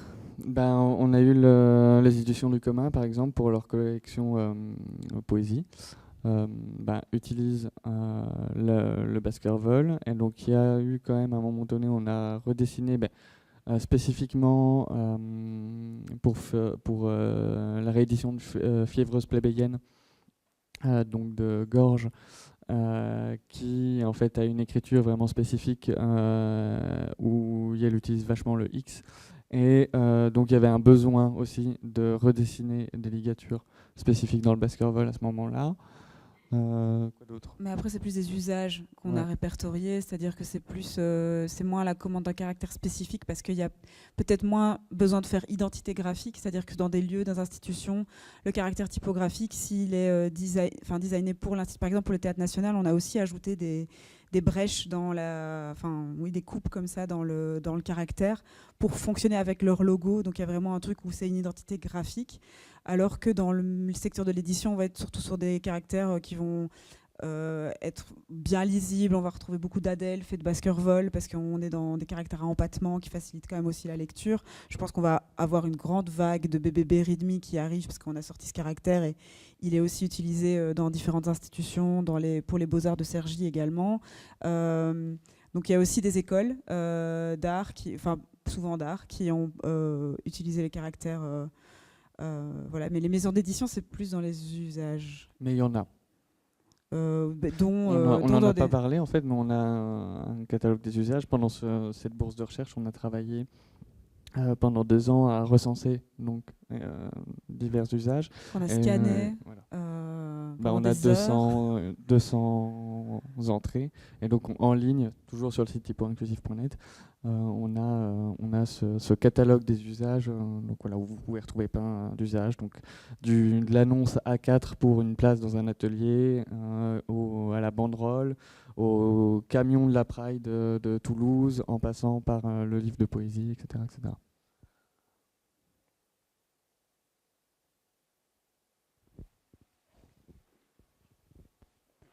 Bonsoir, j'ai une petite question du coup, vu que vous dessinez des caractères, il me semble qu'à un moment vous avez eu une résidence à la Fraternelle où du coup on est sorti du numérique, si je dis pas de bêtises.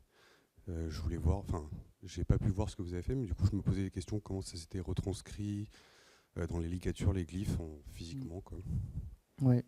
Alors, pour le coup, c'était pas nous deux spécifiquement. C'était Sophie Vella, Léna Salabertribi et Marouche Capayen, qui étaient en résidence à la Fraternelle. Tout le monde connaît la Fraternelle. C'est une imprimerie historique, associative maintenant à Saint-Claude, dans le Jura. Voilà. Et donc, ils ont un atelier de sérigraphie. Ça fait partie de... Comment on appelle ça ?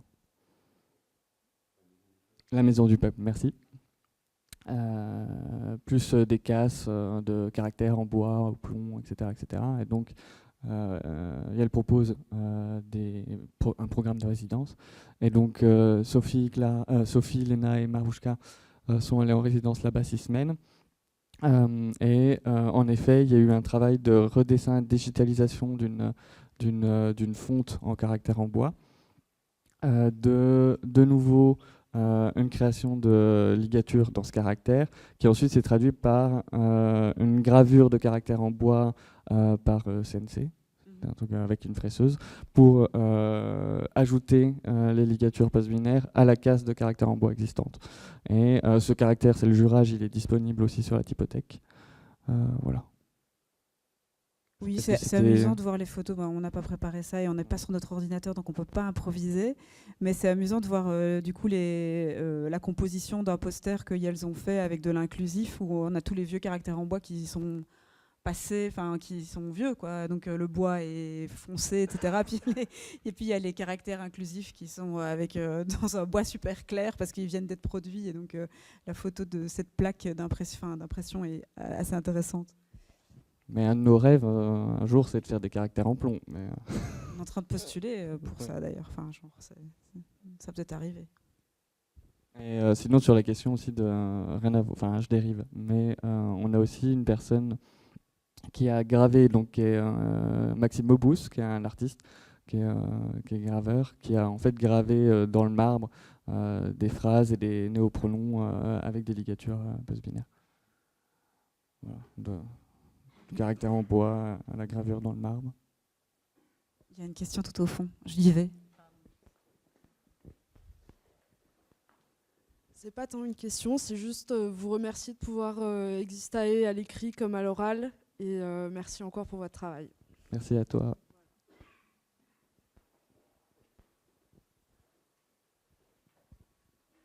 D'abord, merci beaucoup. Et vous avez parlé au début de l'apparition du point médian dans un manuel pour enfants. Et je voulais savoir, est-ce que vous imaginez des typographies qui sont accessibles et lisibles dès le plus jeune âge pour sensibiliser en fait, dès l'enfance à lire de l'écriture inclusive? Y aller ensemble, oui, oui. On a une membre dans la collective qui s'appelle Sophie Vella, qui a aussi qui a travaillé à toutes les questions d'accessibilité et de lisibilité dans l'étude qu'on a montrée tout à l'heure, etc. Il y a eu des tentatives en fait d'organiser des ateliers dans des écoles primaires, je ne sais pas si vous dites primaire ici, oui, donc pour les enfants, etc. Et en fait, on s'est heurté à beaucoup de résistance de leurs parents. Alors qu'on sait qu'en fait, on le sait par d'autres expériences, il n'y a absolument pas de problème de compréhension. Justement, le problème, c'est chez les adultes qui ont déjà été formés, qui ont leur... la question de l'apprentissage est soi-disant réglée et ils vont se dire « Ah mais non, mais j'ai déjà appris ça, je vais pas recommencer un apprentissage ». Et ça, tu peux sans doute en parler aussi. Donc on sait que chez les enfants, ça va bien se passer, il n'y a pas de souci. Et elle a aussi dessiné un caractère pour écriture A, qui est en fait une typo cursive qui est diffusée par le ministère de l'enseignement dans les écoles pour apprendre à écrire sur les portées, non en France. Ça s'appelle écriture A. Sophie Vella a travaillé à des ligatures post-binaires pour ce caractère, sauf qu'il n'est pas libre, il n'est pas sous licence OFL, donc open source. Et donc, elle-même ne peut pas rediffuser ce caractère qu'elle a travaillé. Elle se mettrait en condition de piraterie, enfin, c'est pas possible. Et donc, sous le manteau, et si vous lui écrivez, elle peut vous le passer, mais voilà. Et donc, il n'est pas non plus abouti. Mais voilà, c'est un endroit de frustration pour nous parce qu'on sait que ça se passerait bien.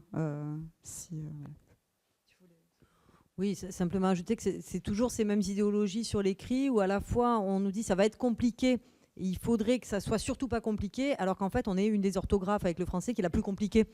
Mais vraiment, il y a des niveaux de complexité. Enfin, il y a des super vidéos justement de linguistes belges qui montrent qu'il y a comme 18 façons d'écrire un son et puis 18 façons de prononcer une lettre. Non, j'exagère, c'est pas 18, mais bon, ces complexités-là qui sont absurdes et qui ont été travaillées, encore une fois, qui sont des volontés politiques. Et donc, reprendre l'argument de la non-simplicité pour s'opposer à des nouveautés et à des changements, évidemment, c'est un argument de mauvaise foi, quoi. Mais... Merci beaucoup.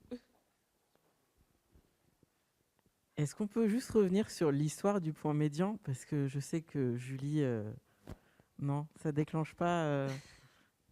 Si, l'histoire du point médian, alors...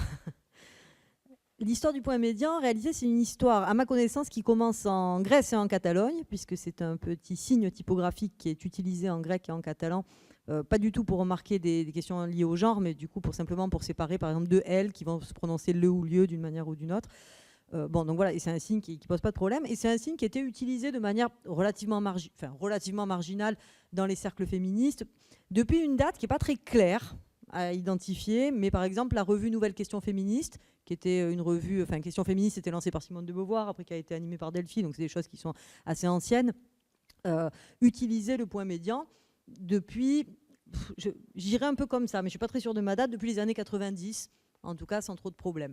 Et personne ne l'avait jamais remarqué, et tout allait bien, à peu près. Et évidemment, c'est avec la polémique qui a démarré avec Hatier ou Hatier, je vais dire Hachette, Hatier, qui... je ne me rappelle plus, c'était des points bas, c'était pas des points médians, hein, c'est ça. Mais en fait, qui a généré cette panique sur la question de l'écriture inclusive, qui ne s'appelait pas écriture inclusive d'ailleurs jusqu'ici, et personne n'avait de problème avec ça. Et du coup, peut-être éventuellement, si on a le temps, on peut rebondir sur la question post-binaire.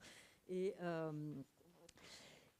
que je ne me perde pas. Et en fait, au même moment, une agence de communication a décidé de faire un peu le buzz sur ces questions en disant on va appeler ça écriture inclusive parce que ça sonne bien, ça fait moins peur que féministe ou queer, et puis ça n'a pas l'air trop politique. Et puis évidemment, l'inclusion, en fait, en vérité, c'est un paradigme qui vient des évangélistes et des protestants. Et parce qu'en fait, c'est pas une lecture en termes de rapport de pouvoir ou de domination, c'est plutôt inclure tout le monde parce qu'on est gentil, c'est la logique de la bienveillance, c'est bien, mais c'est peut-être pas tout à fait ce qui se passe sur les questions de genre, en tout cas.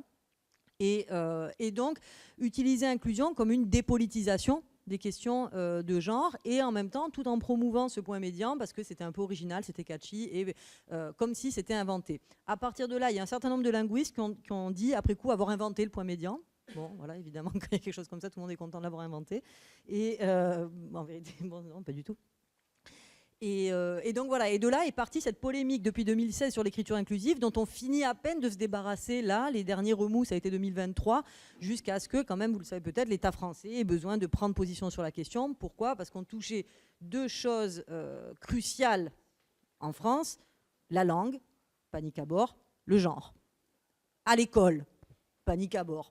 Et donc, c'était évidemment un lieu de polémique très, très fort, mais qui a été une polémique vraiment orchestrée sur le type des paniques morales, en fait, avec des généalogies de panique morale qu'on peut repérer. Et donc, c'est un peu tout ce recadrage en termes d'inclusion, ça a été un peu perdant-perdant, quelque part, parce que finalement, ça recadrait tout un peu hors de questions de pouvoir, de désordre, etc., dans ce paradigme, finalement, j'allais dire au pire ou au mieux, je ne sais pas dans quel sens le dire, religieux ou républicain. Et en même temps qui a généré une opposition et un backlash réactionnaire et masculiniste sans précédent, comme on l'a eu ces dernières années. Donc c'était pas vraiment une bonne opération de la part de cette agence de communication. Le manuel scolaire, lui, peut-être avait un peu de meilleures intentions. Enfin, je dis pas que l'agence avait pas de bonnes intentions, mais en tout cas... Bref. Et du coup, voilà, peut-être, moi, c'est vrai, quand on a commencé à parler d'écriture inclusive, j'étais toujours un peu agacée, quoi, parce que je comprends bien l'intention, on est bien d'accord, mais ce mot, voilà, il arrive avec une histoire un peu chargée, un peu compliquée. Et du coup, avec les postes, moi, j'aimais bien que tu arrives avec des postes, quelque chose, et du coup, je te laisse la parole là-dessus. Oui, nous, quand le débat médiatique est en plein, enfin, bat son plein, et qu'on commence à travailler à ce qu'on est en train de faire, on dit juste qu'on va dire qu'on fait de la typographie inclusive, parce que comme ça, les gens vont capter que, ok, c'est dans ce champ-là, et c'est très facile de dire, ah oui, d'expliquer en quelques mots ce qu'on fait. On fait de la typographie inclusive, ah oui, c'est l'histoire du point médian, oui, on propose des alternatives au point médian, voilà, c'est fait. Mais ça pose toute la question de l'inclusivité comme tu l'as posée, enfin tu as déjà bien tout déployé, qui nous a posé aussi cette question, plus la question de est-ce que vous êtes inclusif de tout le monde, est-ce que vous êtes inclusif des personnes dyslexiques, enfin bon, on nous demandait de résoudre le monde tout d'un coup, enfin genre, voilà, c'est ça, et donc du coup on est là, alors oh oui on est embêté avec ce truc quand même, et puis on est revenu juste à ce qu'on voulait faire vraiment, c'est-à-dire aller au-delà de la binarité. Parce que c'était ça l'enjeu de départ, c'était de dépasser la binarité qu'il y avait dans ce point médian, les slash, les tirets, tout ce qu'on veut, qui séparent, qui sont des signes de ponctuation qui séparent. Et donc, on s'est dit, OK, on fait de la typographie non-binaire, parce que comme ça, les personnes aussi non-binaires, elles vont se reconnaître. C'est une identité, voilà, aussi gender fluide. Notre premier workshop s'appelait gender fluide aussi, donc fluidité, non-binaire, OK, voilà, c'est plus ça. Et puis, moi, en 2020, j'ai repris un master de spécialisation en études de genre, donc les gender studies, où je sentais que j'avais besoin de réancrer ma pratique militante, mais aussi active au sein de la collective dans un peu de théorie. Donc, j'ai repris un master. Et j'ai écrit mon bouquin dans le cadre de ce master, en fait. C'est juste que c'était mon mémoire qui après est devenu un livre. Et dans le cadre d'un cours de philosophie, il y avait un exercice qui était de créer un concept ou de réfléchir à une proposition conceptuelle, philosophique, je ne sais pas comment l'appeler. Et donc, comme moi, j'écrivais déjà sur nos pratiques et qu'on avait ce problème épistémologique duquel on ne sortait pas, j'ai fait cette proposition d'aller vers le post-binaire dans l'idée de se dire que c'est aussi embêtant de toujours être défini par la négation de quelque chose.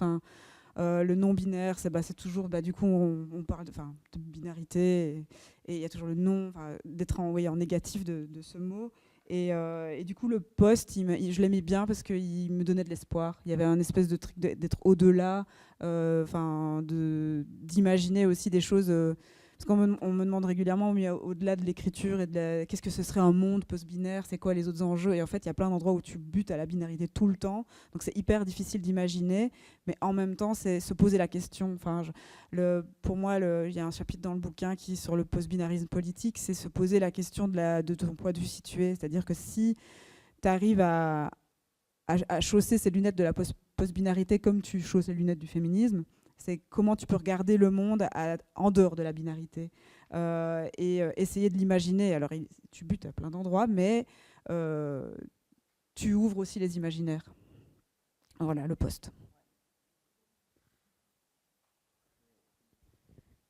Je vais m'amuser à faire une petite boucle. Je vais revenir à Monique Wittig parce que dans La pensée straight, il y a une partie qui s'appelle Ergo Sum où elle place un point d'origine à la pensée binaire en termes d'organisation, où elle redresse une liste de mots qu'elle prête à Pythagore et c'est des mots qui sont en opposition, noir, blanc, femme, homme. Et donc elle nous propose un point d'origine et donc elle nous dit avant cette pensée-là écrite, on ne pensait pas de façon binaire. Donc elle nous dit que dans notre espace géographique et culturel ici, on a eu pensé de façon plus nuancée que le binaire qu'on connaît et qu'on nous présente comme inamovible, voilà quoi. Ouais, après, là c'est les travaux aussi sur le post-coloniaux qui ont beaucoup travaillé cette question de la dichotomie, en fait, comme un cadre complètement imposé. Après, moi, je suis toujours je prendrai toujours des précautions sur la question des origines. Et les linguistes ont, par exemple, au début du XXe siècle, interdit la recherche sur les origines du langage. Et je trouve ça assez malin parce que, justement, ça nous oblige à abandonner des cosmogonies ou des mythologies ou des rêves d'origine, et notamment des rêves d'origine édénique, où finalement tout irait bien. Moi, je sais pas s'il y a vraiment un moment où tout va bien. Par contre, oui, je pense qu'il y a des endroits et des moments où c'est pas dichotomique, et que ça qu'il faut qu'on aille voir. Mais ouais, un peu l'abandon du rêve des origines, peut-être que... C'est présenté comme plus hypothétique que comment elle l'écrit. Hein. Ouais, je ne l'ai plus en tête, ce passage-là. Ouais.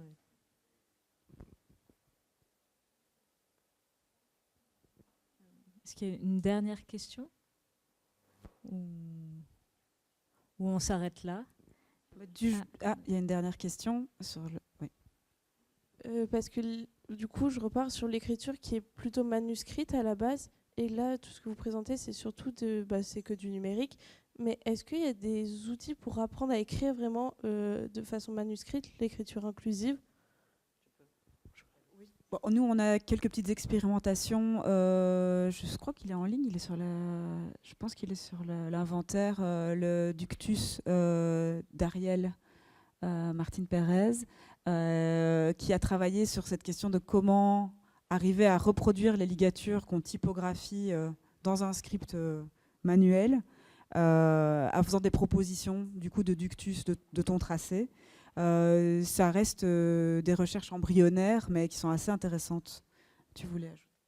Oui, un peu dans une autre direction de réponse, mais un peu l'idée que surtout pour l'écriture manuscrite, qui est tout de même une technologie, mais qui requiert un peu moins de matériel, disons, peut-être on peut se permettre et s'autoriser à ne pas avoir des guides et pas devoir les apprendre et à juste en fait écrire comme on a envie d'écrire ou d'inventer ou d'improviser et en fait de faire des choses qui, oui, selon la police du langage, seront toujours très graves, mais en fait où il n'y a pas une bonne façon de le faire et du coup de plutôt avoir comme boussole peut-être une lecture politique et de dire qu'est-ce que j'ai envie de dire et est-ce que c'est un au-delà de la binarité, est-ce que c'est comme tu disais avec les E majuscules, d'autres gens qui peuvent vouloir visibiliser, etc. Et voilà, peut-être un peu casser cette idée qu'il y a une bonne façon de faire et au contraire aller un peu vers la multiplicité, vers aussi qu'il y a aussi une manière d'aller vers ce désordre et de soigner notre terrible insécurité linguistique de nous autres francophones et surtout en France, encore une fois, on n'a pas le droit de se saisir de la langue. Et j'ajoute juste il y a une collègue, une amie qui a travaillé sur ces questions-là en France, en comparatif sur la France et l'Angleterre. Et en France, il y a toujours un discours où on dit on va blesser la langue. Et en fait, en Angleterre, il y a vraiment une lecture où en fait, c'est la langue qui blesse les gens. Et c'est assez amusant ce décalage-là. Et voilà, peut-être qu'on peut se dire que la langue, c'est un outil qu'on peut saisir vraiment comme on a envie. Et voilà, juste, j'insiste un peu sur cette possibilité de ne pas avoir le guide. Pour te répondre plus précisément sur le travail d'Ariel aussi, parce que du coup en parlant, lui-même a exploré plusieurs possibilités, donc aussi de ne pas figer ça. Et il y avait une possibilité, c'était en attachant toutes les lettres, de venir monter comme si tu allais faire un point médian, mais tu fais pas un point médian, mais en fait tu fais juste un petit pont, enfin un petit jambage comme ça qui monte. Et donc du coup ça faisait quelque chose d'assez graphique, proche quand même de l'illisibilité à des endroits, c'est pas évident, surtout quand tu les lis avec des U, des M, etc. évidemment. Mais il y avait quelque chose d'intéressant de pas lever le crayon, quoi. Et puis sa deuxième exploration, c'était d'essayer de dessiner les caractères typographiques à la main. Mais là, il y a un truc, une espèce de twist, parce qu'ils sont faits à la base pour la machine, l'encodage, le plomb, enfin le numérique, et pas du tout pour la main. Et donc, il y avait comme un forçage, mais qui n'est pas inintéressant à explorer. C'était une exploration. Et donc, pour conclure, c'est de la police nulle part. L'idée que justement s'autoriser à pas, pardon de le dire dans un espace d'art, mais moi qui connais rien à l'art, à pas laisser ces expérimentations seulement au monde de l'art, et en fait à en faire des fonctionnalités aussi du quotidien, comme bon nous semble, sans devoir passer nécessairement par le standard et le protocole en fait de ce qui devrait échapper à arriver au quotidien. Enfin, je sais pas si c'est clair pour le dire comme ça, mais un peu voilà. Ouais. Merci beaucoup. Du coup, si c'était la dernière question, juste pour vous dire qu'on a quand même du coup des petits exemplaires papier que je vais aller chercher dans le bureau. Et oui, ça c'est le merch. Alors on a aussi du merch parce que pour financer nos travaux, on vend des chaussettes et des écharpes aussi. Donc si vous avez envie de venir voir ce qu'on a apporté, on va s'installer quelque part, peut-être sur la table haute qui est ici. On va rester là encore un peu et n'hésitez pas à venir nous voir. Et j'ajoute un merci à Émilie et Gilles de nous avoir invités pour permettre cette discussion.